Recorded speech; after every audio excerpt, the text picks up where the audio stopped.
ದುಬಾರೆ ಮೀಸಲು ಅರಣ್ಯದಲ್ಲಿ ಯಾವುದೇ ಅನುಮತಿ ಇಲ್ಲದೆ ಬಂದೂಕಿನೊಂದಿಗೆ ಪ್ರವೇಶ ಮಾಡಿದ್ದ 7 ಮಂದಿಯ ಪೈಕಿ 3ರನ್ನ ಅರಣ್ಯ ಇಲಾಖೆ ಸಿಬ್ಬಂದಿ ಬಂಧಿಸಿದ್ದಾರೆ. ಮಡಿಕೇರಿ ವಿಭಾಗದ ಕುಶಾಲನಗರ ವಲಯದ ದುಬಾರೆ ಮೀಸಲು ಅರಣ್ಯದ ಮಾಲ್ದಾರೆ ಶಾಖಾ ವ್ಯಾಪ್ತಿಯ ದೊಡ್ಡಹಡ್ಲು ಭಾಗದಲ್ಲಿ ಆಗಸ್ಟ್ 23ರಂದು ಈ ಘಟನೆ ನಡೆದಿದೆ.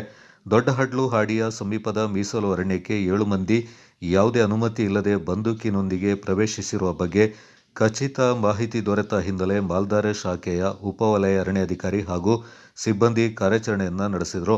ಕಾರ್ಯಾಚರಣೆಯಲ್ಲಿ ಮೊಹಮ್ಮದ್ ಹನೀಫ್, ಸುರೇಶ ಪಿವಿ ಹಾಗೂ ಥಾಮಸ್ ಎಂಬ 3 ಆರೋಪಿಗಳನ್ನು ಬಂಧಿಸಲಾಗಿದೆ.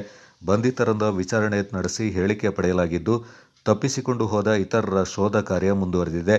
ಈ ಸಂಬಂಧ ವಿರಾಜಪೇಟೆ ನ್ಯಾಯಾಲಯದಲ್ಲಿ ವನ್ಯಜೀವಿ ಪ್ರಕರಣ ದಾಖಲಿಸಲಾಗಿದೆ. ಕಾರ್ಯಾಚರಣೆ ಸಂದರ್ಭ ಬೇಟೆಗೆ ಸಂಬಂಧಪಟ್ಟ ವಸ್ತುಗಳು, ಕಾಡಿನಲ್ಲಿ ವಾಸ್ತವ್ಯ ಹೂಡಲು ಅಗತ್ಯವಿರುವ ಸಾಮಗ್ರಿಗಳು ಹಾಗೂ ಸ್ಫೋಟಕ ವಸ್ತುಗಳನ್ನು ವಶಪಡಿಸಿಕೊಳ್ಳಲಾಗಿದೆ.